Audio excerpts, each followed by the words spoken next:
धर्म शास्त्रों के अनुसार इस संसार में मनुष्य योनि में हमारा जन्म हमारे कर्मों के आधार पर हुआ है और हमारा अगला जन्म भी कर्मों के आधार पर ही होगा। गरुड़ पुराण के अनुसार व्यक्ति के अच्छे या बुरे कर्मों के आधार पर उसका अगला जन्म होता है। मृत्यु को लेकर गीता में भगवान श्री कृष्ण कहते हैं कि जन्म और मृत्यु जीवन का ऐसा चक्र है जिससे हर किसी को गुजरना पड़ता है, इसलिए संसार में जिसने जन्म लिया है उसकी मृत्यु भी निश्चित है और यह अटल सत्य है। गीता में यह भी कहा गया है कि मृत्यु के बाद केवल शरीर नष्ट होता है, आत्मा नहीं। आत्मा पुराने शरीर को छोड़कर नए शरीर को धारण करती है। गरुड़ पुराण में कुल 84 लाख योनियों के बारे में बताया गया है।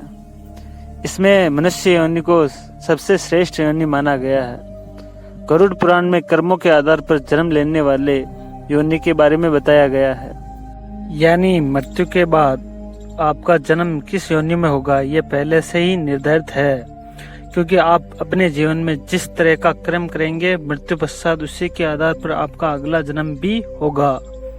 जानते हैं ऐसे 5 कर्मों के बारे में जिससे अगला जन्म निर्धारित होता है। धर्म का अपमान करने वाले, जो लोग धर्म, वेद, पुराण जैसे धार्मिक ग्रंथों का अपमान करता है, ईश्वर के प्रति श्रद्धा भाव नहीं रखता है और पूजा पाठ नहीं करता है, वह आस्तिक कहलाता है।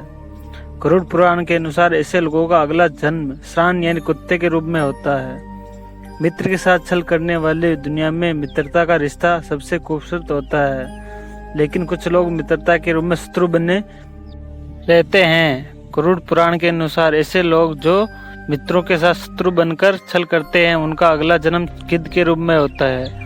लोगों को मूर्ख बनाने वाले, कुछ लोग चालाक और होशियार होते हैं। अपनी चालाकी से जो लोग दूसरों को मूर्ख बनाकर उनका लाभ उठाते हैं या काम निकलवा लेते हैं, ऐसे लोगों को मरने के बाद नरक में स्थान मिलता है। साथ ही ऐसे लोग अगले जन्म में उल्लू के रूप में जन्म लेते हैं। गाली गलौज करने वाले, कहा जाता है कि कंठ में माँ सरस्वती वास करती है, इसलिए जिन लोगों की वाणी में मधुरता नहीं होती है और जो दूसरों को बुरा भला कहते हैं या हमेशा गाली गलौज करते हैं, उनका अगला जन्म बकरे के रूप में होता है।